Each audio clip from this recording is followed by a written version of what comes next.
नमस्कार विद्यार्थी मित्रांनो. महर्षी कर्वे स्त्री शिक्षण संस्थेच्या स्पर्धा परीक्षा प्रशिक्षण प्रबोधिनी म्हणजे सीसॉच्या या प्लॅटफॉर्मवर तुमचं स्वागत आहे. आपण आपल्या स्पर्धायन या युट्यूब चॅनलच्या माध्यमातून एमपीएससीचे पीवायक्यू डिस्कस करत आहोत आणि सध्या आपण एसटी प्रिलिम्स 2011चे पीवायक्यू आपण डिस्कस करत आहोत. आणि अंतर्गत तुमचा पुढचा प्रश्न आहे तो बघा. आगरकरांना डॅश डॅश यांच्या बरोबर 101 दिवसांची कारागाराची कारावासाची शिक्षा झाली होती.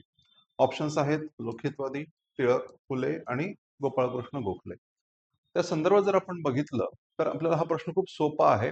पण तरी देखील या प्रश्नाच्या माध्यमातून काही एक्स्ट्रा इन्फॉर्मेशन मला तुम्हाला शेअर करायचे आहे. म्हणून आपण जरा सविस्तर आपण बघूयात. तर लोकहितवादींचं जर आपण करिअर कारकीर्द ध्यानामध्ये घेतली तर ते टिळक आणि आगरकरांना सिनियर आहेत, लक्षात घ्या. ज्योतिबा फुल्यांचं देखील तसंच आहे.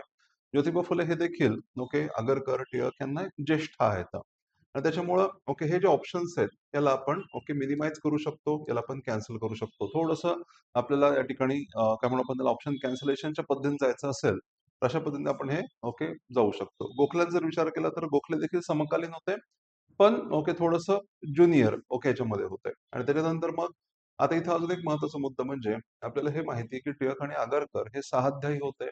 नंतर त्यांनी सोबत बरेच उपक्रम केले, जसं की न्यू इंग्लिश स्कूलची स्थापना असेल, केसरी आणि मराठाची सुरुवात असेल.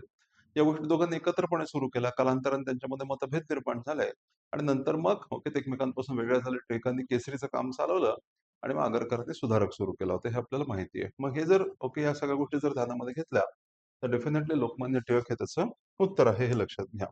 आता लोकमान्य टिळकांच्या संदर्भामध्ये मराठी विश्वकोश या साहित्यामध्ये या सोर्समध्ये काय माहिती दिलेली आहे ते जर आपण बघूयात. डेक्कन कॉलेजमध्येच बघा, इथं आपल्याला हे मुद्दा येतो की टिळक आणि आगरकर हे सहाध्यायी होते. तर डेक्कन कॉलेजमध्ये टिळक आणि आगरकर यांचा स्नेह जमला असं सांगितलेलं आहे.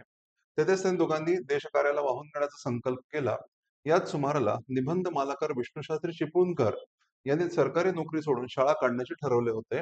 तेव्हा टिळक आणि आगरकर दोघेही त्यांना मिळाले. म्हणजे इथं आपल्याला अजून एक महत्वाचा मुद्दा मिळतो की टिळक आणि आगरकरांना ही जी देशकार्याची प्रेरणा मिळाली होती, त्याच्या मागचा एक महत्वाचा प्रेरणा स्रोत म्हणजे विष्णुशास्त्री चिपळूणकर होते. हा सुद्धा मुद्दा तुम्ही इथे ध्यानामध्ये घेतला पाहिजे. 1 जानेवारी 1880 रोजी न्यू इंग्लिश स्कूलची स्थापना झाली. टिळकांनी विनावेतन शिक्षकी पेशा पत्करला. चिपळूणकर, टिळक आणि आगरकर यांनी 1881 मध्ये आर्यभूषण छापखाना काढला. हा मुद्दा सुद्धा लक्षात घ्या. आर्यभूषण छापखान्याची सुरुवात कोणी केली? चिपळूणकर, टिळक आणि आगरकरांनी आर्यभूषण छापखान्याची सुरुवात केली होती. हा एक अजून एक महत्वाचा एमसीक्यू तुम्हाला या ठिकाणी भेटत आहे. आणि केसरी आणि मराठी, केसरी जो की मराठी भाषेमध्ये होता आणि मराठा जो की इंग्रजी भाषेमध्ये, अशी 2 वृत्तपत्र त्यांनी सुरू केली होती. आता इथं हे फार महत्वाचा मुद्दा आहे आणि इथंच तुम्हाला कन्फ्यूज केलं जातं आणि इथं तुमचे मार्क त्या ठिकाणी लक्षात घ्या कॅन्सल होण्याची शक्यता आहे. काय माहिती आहे ती? तर सुरुवातीला आगरकर हे केसरीचे, लक्षात घ्या. केसरी मराठी भाषेमध्ये होते आणि आगरकर केसरीचे संपादक होते. तर टिळक हे मराठाचे संपादक होते. मराठा हे इंग्रजी वृत्तपत्र होतं आणि टिळक हे मराठ्याचे संपादक होते. वृत्तपत्राच्या द्वारे लोकशिक्षण, राजकीय जागृती आणि शासकीय अन्यायाचा प्रतिकार हे त्यांच्या ऐतिहासिक कार्य इथून सुरू झाले. आणि सुरुवातीच्या वृत्तपत्र जीवनाच्या प्रारंभीच कोल्हापूर संस्थानाचे जे दिवाण होते माधवराव बर्वे यांच्यावर केसरी आणि मराठीतून अनेक टीका करणारे लेख प्रसिद्ध झाले होते.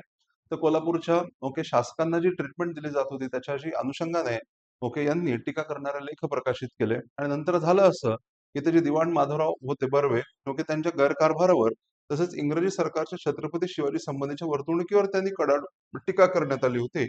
आणि त्यावेळेला हे जे दिवाण माधवराव बर्वे होते त्यांनी टिळक आणि आगरकरांवर लक्षात घ्या की त्यांच्यावर खटला दाखल करण्यात आला होता. अब्रू नुकसानीचा खटला दाखल करण्यात आला होता.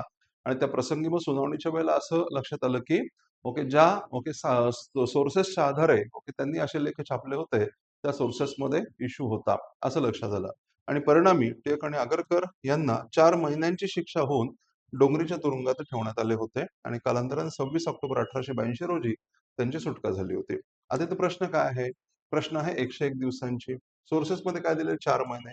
4 महिने म्हणजे 120 दिवस. मग तुम्ही म्हणाल सर प्रश्न चुकला का? प्रश्न नाही चुकला, प्रश्न बरोबर आहे. शिक्षा झाली होती 120 दिवसांची. परंतु जेव्हा त्यांचा तो तुरुंगवास चालू होता त्यावेळेला लक्षात घ्या की त्यांना 19 दिवस आधी सोडण्यात आलं होतं.